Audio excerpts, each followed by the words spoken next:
Yes, so on your presentation you told that the government in crisis should spend money on subsidizing the R&D development in small or medium companies, enterprises, but why not large enterprises? In Western Europe, it's normally that they particularly support small and medium-sized enterprises because they have more difficulties financing research and development projects.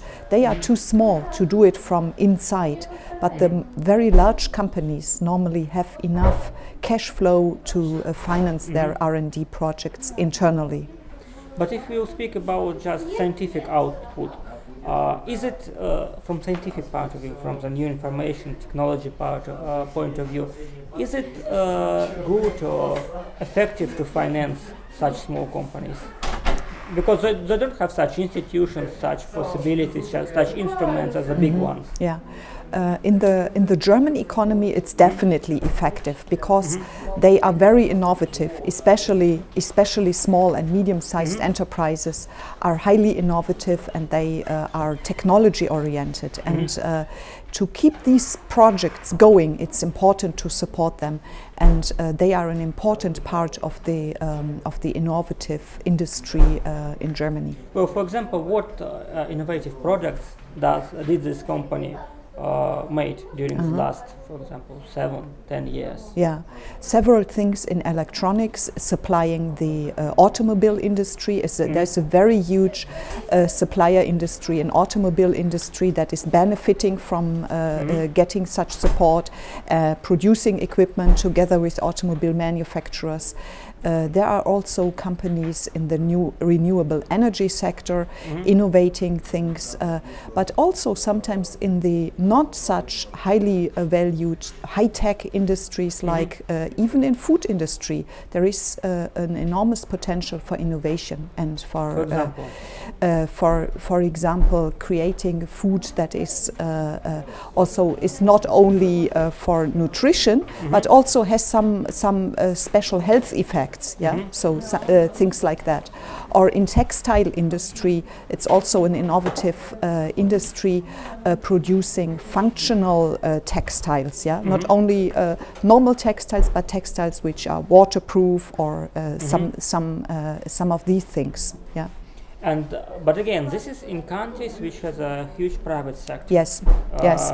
In countries where large part of the GDP is produced by small or medium-sized companies. You're right. But in, for example, like in Russia or any other countries where there's a huge state sector of economy, is it possible? The recipe that to support small and medium-sized enterprises only works in countries that are already very advanced and which have a high share of small and medium-sized enterprises, like in Germany.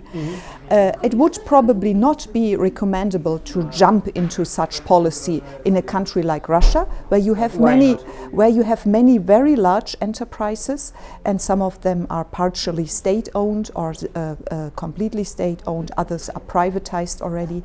And to benefit from internal research and development projects, you have to have this culture and attitude of being innovative internally, and being technology and innovation oriented. That's a development path. You need to go through different stages until you have a structure that is comparable to countries like France, Germany, or Italy. And you spoke about the multiple effect. When you invest, €1, you receive on output, €2.1, etc., etc., etc.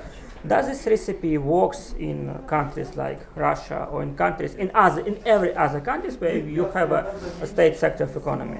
That if we invest in state state R&D development? I don't know the multiplier for Russia, but certainly there will be a multiplier that is above 1. So if you invest 1 unit of money, you will get more than 1 unit out of it. So the exact figure depends on the structure of the economy. How strong are the linkages between suppliers? Because the idea behind multiplier is that I buy something from my supplier buys something from his supplier, and so on, and the whole supply chain. And the deeper this supply chain is, the more the multiplier effect, the higher the multiplier effect. So, and since in many West European countries there is a strong linkage between suppliers, a long chain, the multiplier is relatively high.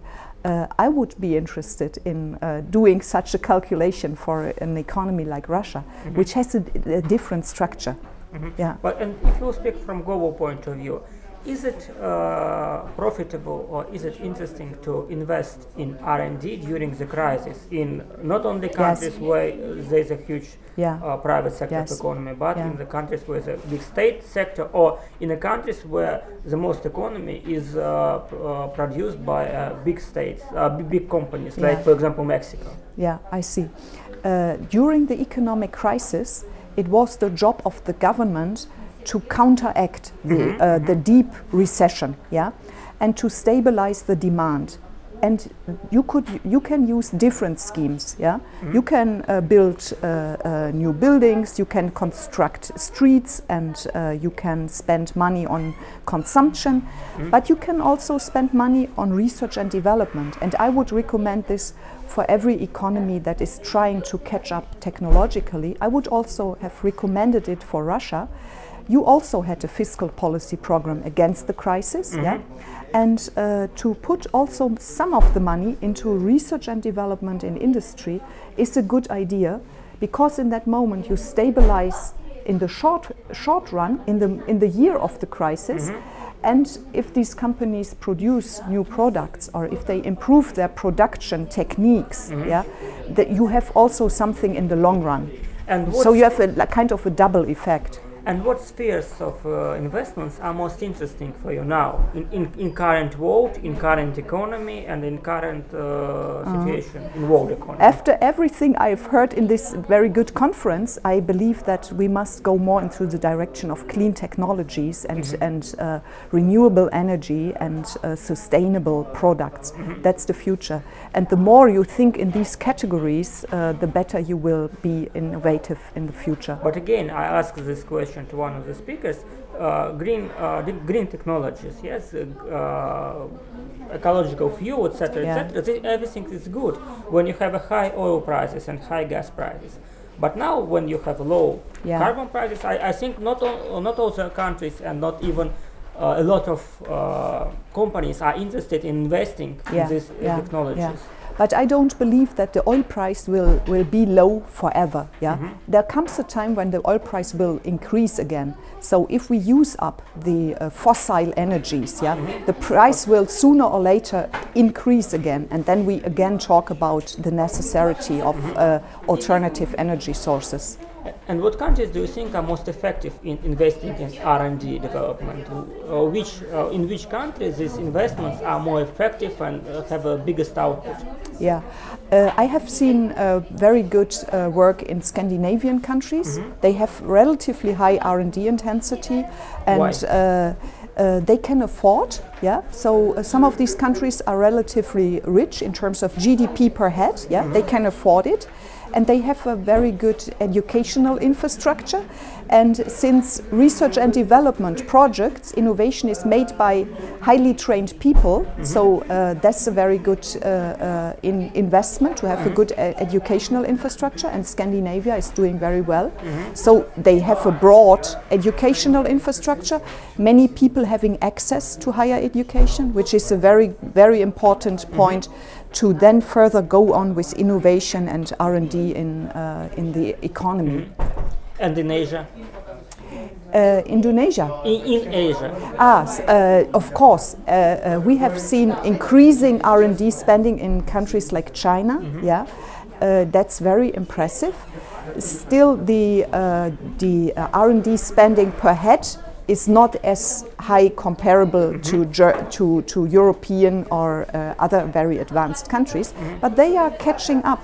But one problem that I see is that it's not only about investing money into research and development, but also having a culture that is entrepreneurial, and that people believe in creativity, and this is something that again comes from the educational sector. So culture comes from educational sector.